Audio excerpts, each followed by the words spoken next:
Hello, everybody. Welcome back to the next episode on our Minecraft Survival Single-Player World. I am Malign Mysticality, and where we left off last time, we had just gotten our villager breeder hut set up, and I had stated I was going to finish off the sugarcane farm, and as you can see, I got that taken care of. I've been kind of doing a little bit of background work. So I just got this thing done not too long ago. I'm just waiting for it to start outputting so that we can make more paper trades.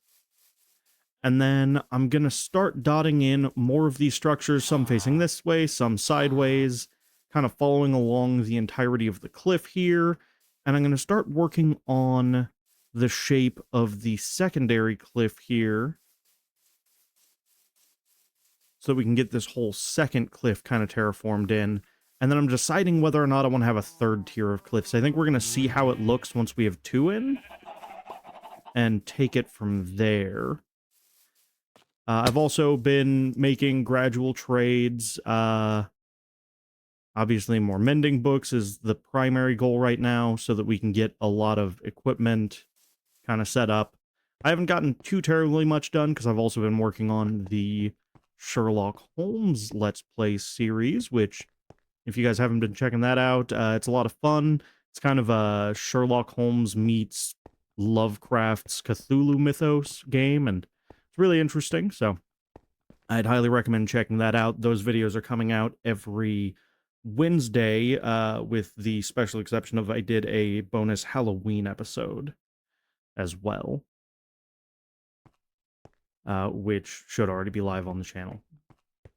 But for now, I am going to work on getting one or two more of these huts kind of thrown together and start shaping out this secondary cliff. We're still waiting on the replay mod for the current version of Minecraft, so until that comes out, it's going to be a lot of kind of updates and bringing you guys in when I have something to share, and maybe a little bit of building along as well.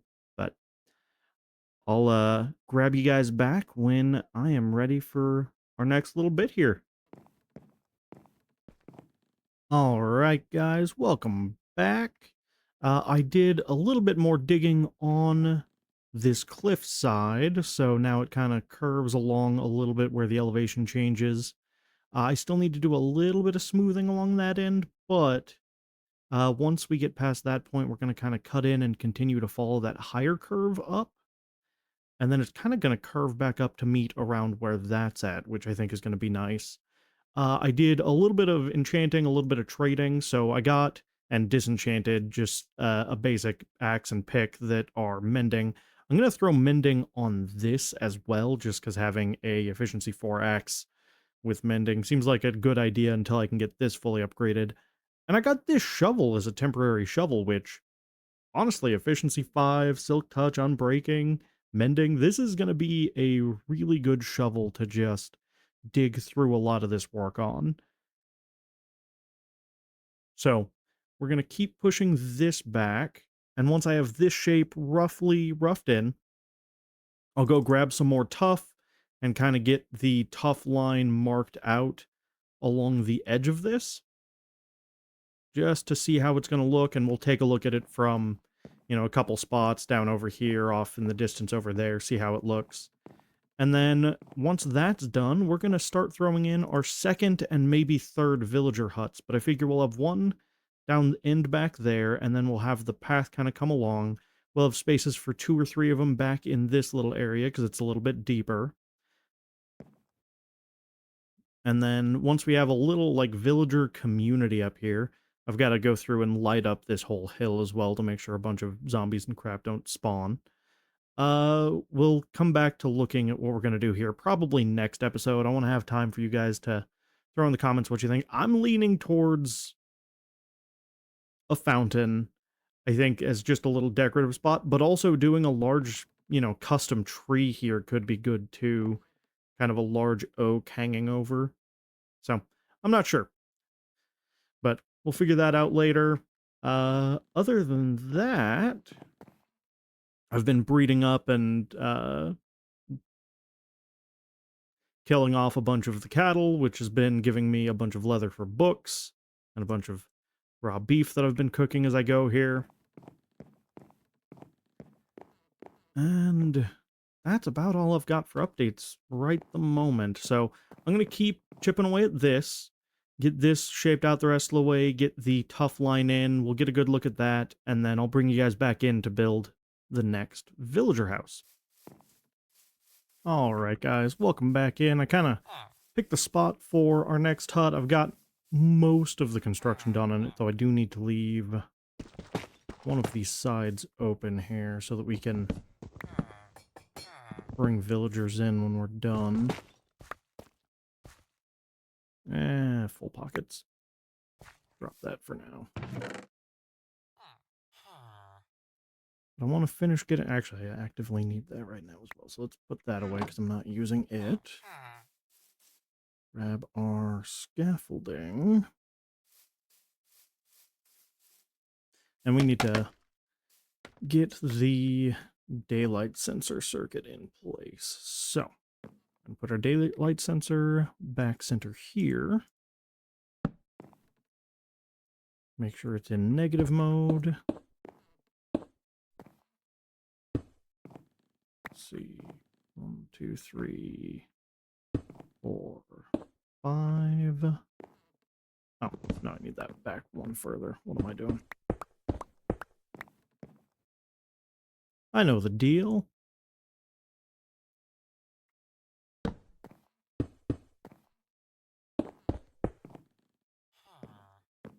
And then off the 5th one, we're going to go ahead and run a repeater. And I need one more. Back to the project chest.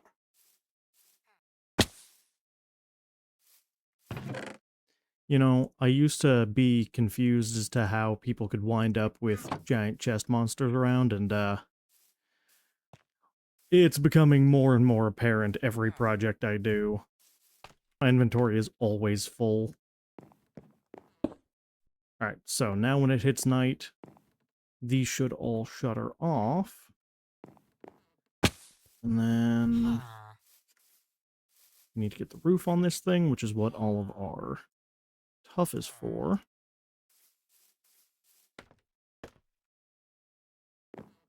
So let's space block away. That. Pop this off. And here. These things, fortunately, are relatively small builds, and they're pretty quick to put together. So, how many stairs did I go up on that? 1, 2, and then after that I switched to slabs. Okay, perfect.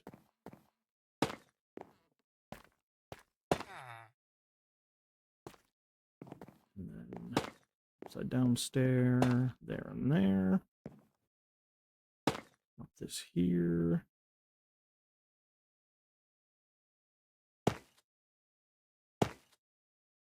That. Oop. Get rid of that.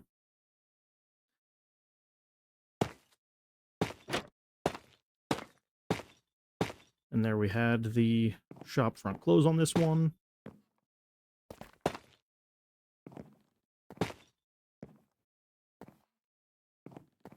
Do that. That. Oop. That. Okay.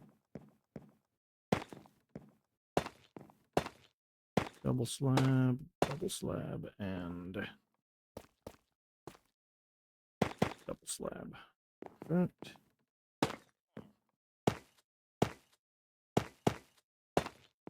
And there.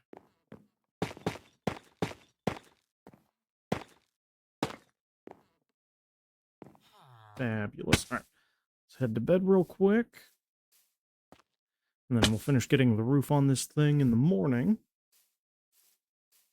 I also need to toss a couple torches on that roof, so I should probably craft a couple torches while I'm in here. And stop misplacing blocks. that would help too.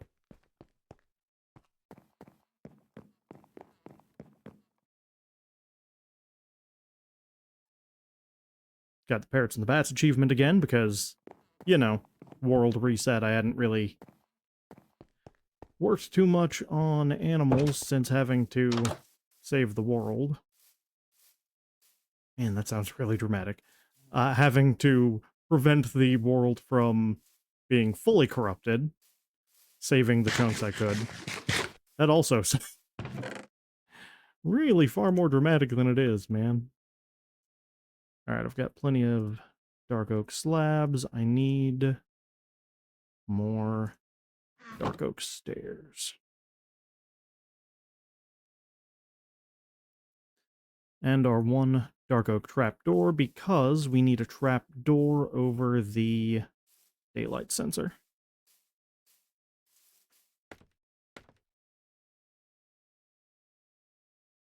Yeah, come on, me up. No go? Fine. Let's see. Swap that out. And do one of those. Perfect. Okay.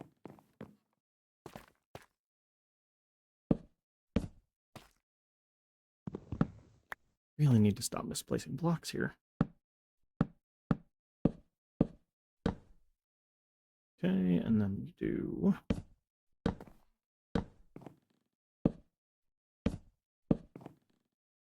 And this one needs to be upper and lower. AKA a full block.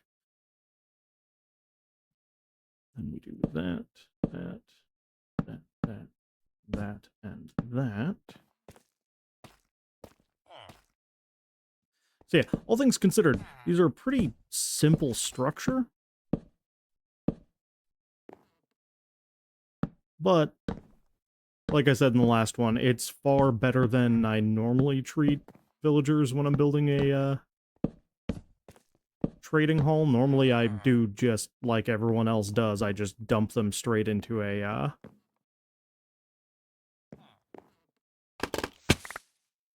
what do you call it?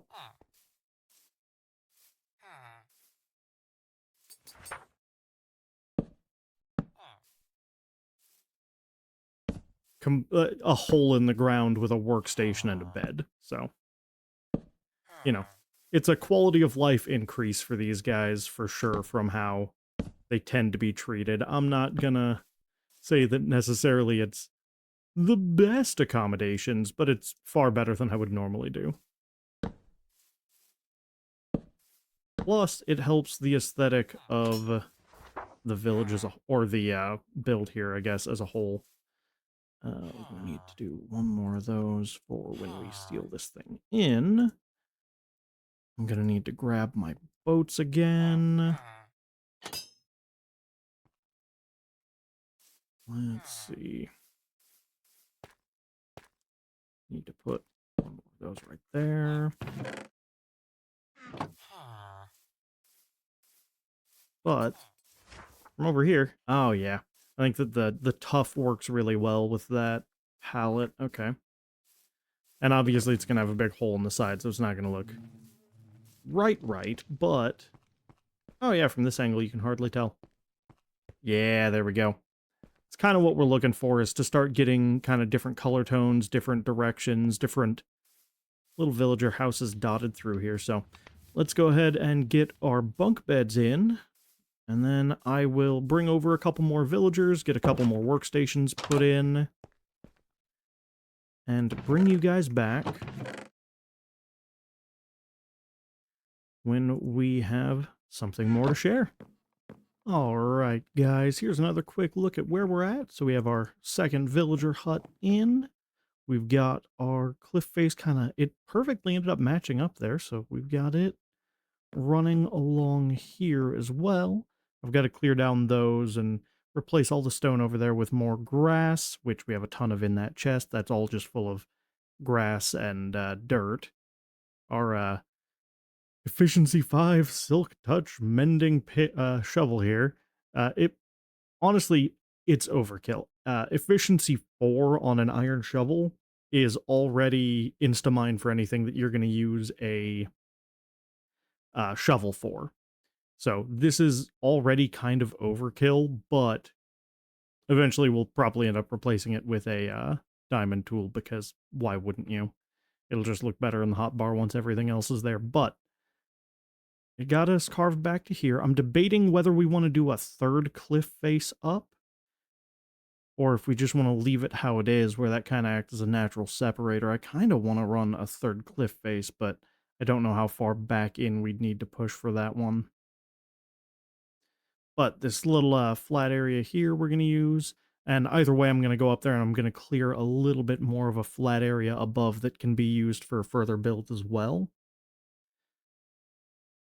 But one of the next things we're going to do is start getting in our kind of texturing on these stone cliff faces and kind of see what we're looking like there. As for the villagers we just got in trading hut number 2, go take a look real quick. Yeah, it'll be faster to just drop off here. I do like having roof access for taking a look at all these places. I need to fill in these holes, because I so very often just come running through and I don't want to drop into one of them. So, currently what we've got is a... Oh, come on. Get over here, man. Come here. Fine, we'll talk to him first. So he has Sharpness 5, which is great. That's how we have our Sharpness 5 Mending Axe. I'd like to see what other trades he ends up getting, because that's not the most useful. That's pretty much going to fit the one tool, but, you know, it's something. We have another toolsmith, which is going to be able to buy our iron from us. Once again, he has a pick, an axe, and a hoe, so nothing spectacularly new there, but having more people to buy iron is phenomenal. As for the guys we have over here, this one has Mending, obviously, Curse of Vanishing, which we're never going to get, Power 5, which will be great when we have a bow, and he sells name tags, which are going to be incredibly useful, especially for these guys themselves, since we have those Silence Me name tags through the data packs, so we can make it to where these guys don't make a ton of noise. And I believe all I need for that, grab a couple of these actually real quick. I believe all I have to do is name this Silence Me and use it on them, but we'll double check that right now. So, I am probably going to get a couple more toolsmiths to buy iron. I do need to make sure that between updates this is still working, but I believe it is. I just went through and crafted all the iron we had in here into blocks, so I suppose all I have to do is keep coming by, and we'll find out very quickly if that's going to work or not. If I do that...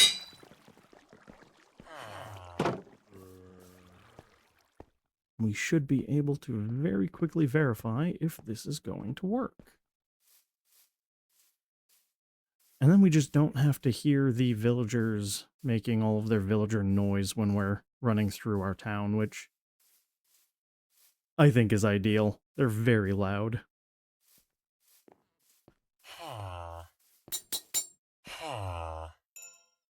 Oh, yep. There we go. And now these two won't make any more noise. Oh, that's phenomenal.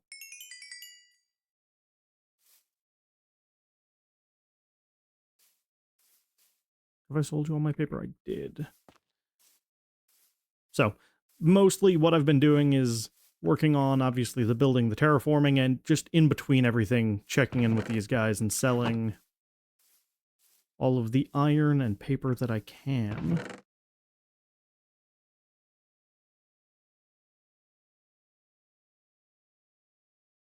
And just doing this a bit at a time so that I don't have my inventory too full of iron at any given moment.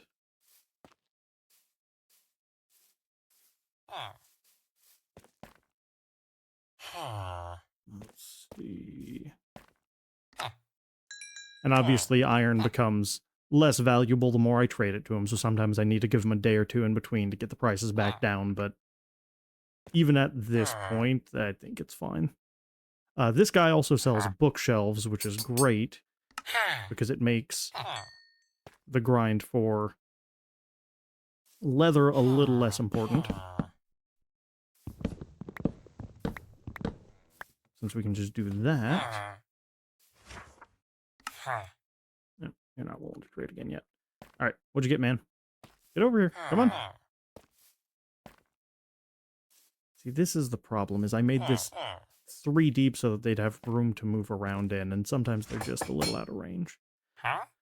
Lanterns, not the greatest trade, but not the worst either. I know I'm going to end up using a bunch of them for decoration, so it's not the worst thing to have. He will buy back books, 4 for an emerald, which, that's 1 for an emerald there, so that's not a great deal. How much will he buy books for, actually? He'll do it 3 at an emerald, which just means it's the same price as what I just paid that guy, so it's also a waste. Let's see. Yeah, at this point, though, I think that the next big step, like I said, is just starting all of the texturing on all of this. Let me see how long I've been recording for here, and I'll bring you guys right back in. All right. Obviously, I'm going to need a lot more materials to do what I'm thinking here, but I'm looking at something like this for our kind of texturing on these cliffs, where we've got a mix of smooth stone and andesite, some cobbled deep slate back in there, which I think will be a little bit easier to see during the daytime. So let's go sleep real quick, get daytime going.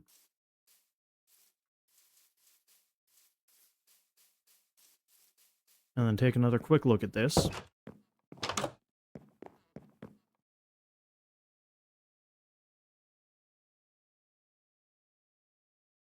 Perfect.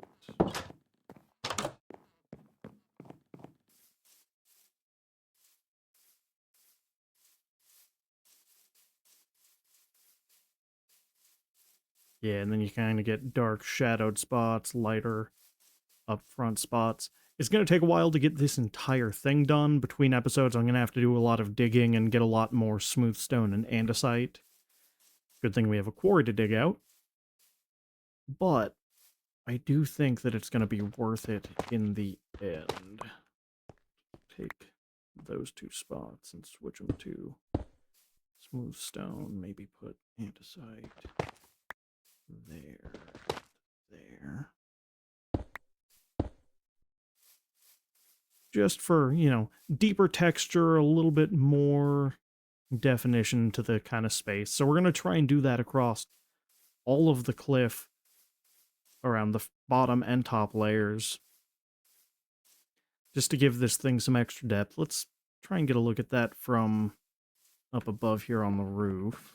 See what it's looking like.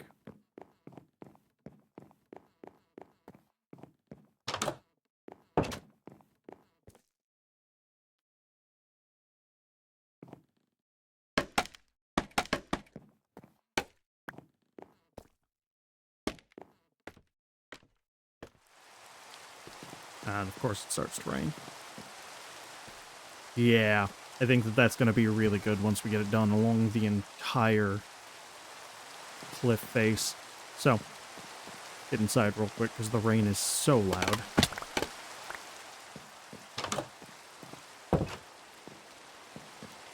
Anyways, we're going to finish out this episode here, I think. Between episodes, I'm going to get a bunch of digging done for the quarry, which should get me a bunch of materials I can use for the cliff base, and then maybe get one more villager hut in, and then next episode, I think we're going to be at the point where we can start getting seriously geared up for some larger goals here, like finding a nether fortress, and maybe looking for an end fortress as well, but I think the nether is going to be our first major objective, so Anyways, I'm going to get out of here for the day. I hope you guys had fun. Don't forget to check out the playlist on the channel to catch the rest of the episodes in the series if you haven't seen them yet. Subscribe if you want to keep up with what I'm doing. And check out the Sherlock Holmes The Awakened series. It's a really interesting game. And with all of that said, guys, I'll see you next time. Bye-bye.